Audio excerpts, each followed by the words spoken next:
নমস্কার বন্ধুরা, সঙ্গে এগিয়ে চলতে আপনাদের প্রত্যেককে স্বাগত জানাই। আবারও নতুন একটি ভিডিও নিয়ে উপস্থিত হয়েছে আপনাদের সামনে।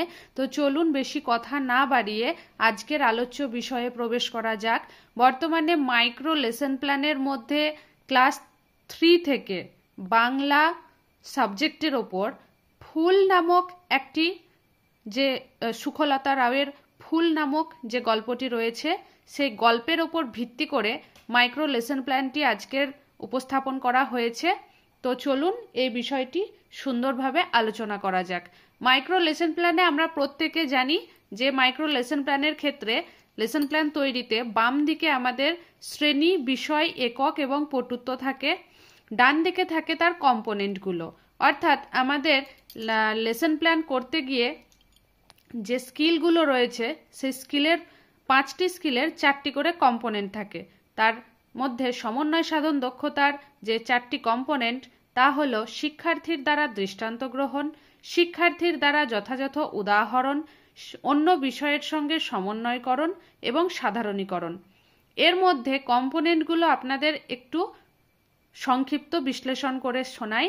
যে শিক্ষার্থী দ্বারা দৃষ্টান্ত গ্রহণ, আমার পুরনো ভিডিও যারা দেখেছেন তারা তো অবশ্যই এই বিষয়গুলো জানবেন, তবে আজকের ভিডিওটি যারা নতুন দেখছেন তাদের জন্য বলে রাখি। শিক্ষার্থীর দ্বারা দৃষ্টান্ত গ্রহণ এই কম্পোনেন্টটি আপনি তখনই অ্যাপ্লাই করতে পারবেন যখন আপনার প্রশ্নের মধ্যে এমন কিছু থাকবে যেখানে উত্তর একটিই হবে। অর্থাৎ আমরা প্রত্যেকে জানি যে পৃথিবী সূর্যের চারিদিকে ঘোরে। তো এটি যেমন চিরন্তন সত্য, এর মধ্যে কিন্তু কোনো খাদ নেই, কোনো দ্বিতীয় কোনো বক্তব্য নেই। তো একমাত্র এটি সত্য, এর কোনো দ্বিতীয় অর্থ হয় না। এই ধরনের যখন কোনো প্রশ্ন তৈরি হবে যার উত্তর একটাই এবং সেটি এক এবং অদ্বিতীয়, তখনই সেটা হচ্ছে দৃষ্টান্ত গ্রহণ। বোঝাতে পারলাম? পরবর্তী কমেন্টটি যখনই করব তা সেখান থেকে আপনারা এই কম্পোনেন্টের কমেন্ট শুনলেই বুঝতে পারবেন যে যথাযথ উদাহরণটা ঠিক কি। যথাযথ উদাহরণ হচ্ছে সেটাই যেটার জন্য আপনার বিকল্প কোনো উত্তর আছে। যেমন ধরুন, আমরা প্রত্যেকে জানি জলে মাছ থাকে, ঠিক এর পাশাপাশি এটাও জানি যে জলে যেমন মাছ থাকে, সাপ থাকে, ব্যাঙ থাকে। তাহলে জলে কি কি থাকে বলো তো তোমরা? জলে মাছ থাকে, সাপ থাকে, ব্যাঙ থাকে, পোকা থাকে, সবাই থাকে। তাহলে একই জলে শুধুমাত্র মাছই কিন্তু থাকে না, তার পাশাপাশি আরও উদাহরণস্বরূপ আমি আরও এমন কিছু প্রাণীর নাম বললাম যেগুলো তারাও জলে থাকে। এক্ষেত্রে হবে যথাযথ উদাহরণ, একের অধিক যার উত্তর থাকবে। বোঝা গেল ডিফারেন্সটা? এরপরে হচ্ছে অন্য বিষয়ের সঙ্গে সমন্বয় সাধন।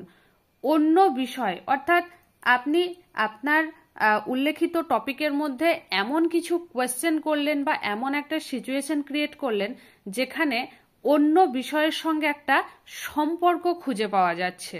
যেমন ধরুন, আপনি তাদেরকে এমন একটা প্রশ্ন করলেন যে প্রশ্নের উত্তরটি তারা যেরকম বাংলা বইয়ে বা বাংলা ক্লাসে এই সাবজেক্টের মধ্যে পড়ছে, আবার এরকমই ঘটনা, এরকমই একটা জিনিস ইতিহাসেও তারা পড়েছে, ভূগোলেও তারা পড়েছে বা ইংরেজিতেও তারা পড়েছে। এইরকম বিষয়বস্তুর ক্ষেত্রে হচ্ছে অন্য একটা সাবজেক্টের সঙ্গে তার রিলেশনশিপ তৈরি করতে পারা যাচ্ছে। সেক্ষেত্রে হচ্ছে সমন্বয় সাধন, মানে সম্পর্ক স্থাপন করা। নেক্সট হচ্ছে সাধারণীকরণ। তো সাধারণীকরণ হচ্ছে সেটাই যে অল ওভার ক্লাসে 5 থেকে 7 মিনিটের এই মাইক্রো টিচিং ক্লাসে আপনি ঠিক কি কি তাদেরকে পড়ালেন, তারা কতটা বুঝলো, তার যে একটা সারাংশ, সেটি হচ্ছে সাধারণীকরণ। তো চলুন আমরা টেবিলটা তৈরি করে নিই। আপনারা আপনাদের খাতাটি সুন্দরভাবে সাজাবেন এবং হাতের লেখাটি ফ্রেশ করার চেষ্টা করবেন। প্রথমে হচ্ছে শিক্ষিকার কাজ, তারপর হচ্ছে শিক্ষার্থীর কাজ, দেন আচরণাঙ্গ অর্থাৎ কম্পোনেন্টগুলো। শ্রেণীতে প্রবেশ করে শিক্ষিকা কুশল বিনিময় করবে, যেটা আপনাদের প্রত্যেকটি সাবজেক্টের ক্লাসেই করতে হবে। মাইক্রো টিচিং, ম্যাক্রো টিচিং দুক্ষেত্রেই করতে হবে। বিষয় সম্পর্কে আলোচনা করার জন্য পূর্বপাঠ যাচাই, এটিও আপনাদের করতে হবে। এরপর তাদেরকে দল বিভাজন। দল বিভাজনটা খুবই গুরুত্বপূর্ণ একটি বিষয়। দল বিভাজন পূর্বপাঠ যাচাই আমরা কেন করি? তাদের অ্যাটেনশন নেওয়ার জন্য, তাদের মনোযোগী করার জন্য। ঠিক তেমনই দল বিভাজন করলেও তারা মনোযোগী হয়। তাই জন্য দল বিভাজনটাও অত্যন্ত জরুরি একটি বিষয়। বিষয় সম্পর্কে প্রদর্শন করে শিক্ষিকা বিষয়ের পাঠ ঘোষণা করবেন। তাহলে এরপরে কি করলেন? পাঠ ঘোষণা করে দিলেন। তাদেরকে পূর্বজ্ঞান যাচাই করার পর, দল বিভাজন করার পর বিষয়ে প্রবেশ করবেন, তাই পাঠ ঘোষণা করে দিলেন। তাদের মধ্যেও একটা ইচ্ছা তৈরি হবে, ইন্টারেস্ট তৈরি হবে যে ও তাহলে আজকে এই পাঠ সম্পর্কে জানবো, আচ্ছা, এরকম একটা ব্যাপার তৈরি হবে। ছোট বাচ্চা তো। ব্যাখ্যাকরণের পর বিষয় সম্পর্কে কিছু প্রশ্ন করবেন। দল প্রথম, আচ্ছা বলো তো, হ্যাঁ, চিত্র দেখিয়ে তাদেরকে ব্যাখ্যা করবেন। তো এক্ষেত্রে আপনাদের একটি কথা বলি, আপনারা এই যে সুখলতা রাওয়ের যে লেখা গল্পটি ফুল, এটি খুব সুন্দর একটি লেখা। এই গল্পের মধ্যে দিয়ে আপনারা চার্ট তৈরি করতে পারেন। চার্ট কথার অর্থ হচ্ছে যেহেতু ফুলকে কেন্দ্র করে এখানে হয়েছে, তো আপনারা এমন একটা টেবিল তৈরি করলেন, একটা 5 খোপা বা 6 খোপা বা 9 খোপা একটা ঘর তৈরি করলেন পুরো চিত্রের মধ্যে, যেখানে প্রচুর 9 রকম 8 রকম 10 রকম আপনি ফুলের ছবি তুলে দিলেন। তো ফুলের নিচে তার নামগুলো লিখে দিলেন আর সুন্দরভাবে কালার দিয়ে ফুটিয়ে তুললেন। এভাবে আপনি ফুলের ছবি দিতে পারেন। এছাড়া আপনি চিত্র প্রদর্শনও করতে পারেন, যে আপনার টিএলএম এ বইয়ে যে গল্পটির মধ্যে ছবিটা দেওয়া আছে, একজন ফুল পরি আসছে, ফুল দেখাচ্ছে, এই যে বিষয়টাকে ফুটিয়ে তোলা হয়েছে, সেটাকেই আপনি সুন্দর করে আপনার টিএলএম এ তুলতে পারেন। এভাবেও করতে পারেন। আবার এটাও করতে পারেন যে ওই চিত্রের মধ্যে আপনি ওপরে কিছুটা অংশ ছবিটা তুলে ধরলেন আর নিচে কিছু ফুলের ছক এঁকে এঁকে কিছু ফুলের ছবি দিয়ে দিলেন। তাহলে আপনার একই চিত্রের মধ্যে কি হলো? চিত্র প্রদর্শন প্লাস চার্ট প্রদর্শন, চার্ট এবং চিত্র দুটোই তুলে ধরা হলো। এটিও আপনি করতে পারেন। এরপর ব্যাখ্যাকরণ করার পর তাদেরকে প্রশ্ন করছে। তো প্রথম দলকে প্রশ্ন করছে, আচ্ছা বলো তো ছবিতে তোমরা কি দেখলে? তারা উত্তর দেবে যেটা দেখলো, সেটা হচ্ছে যা দেখলো তাই বলল, অন্যথা কিন্তু বলেনি কিছু।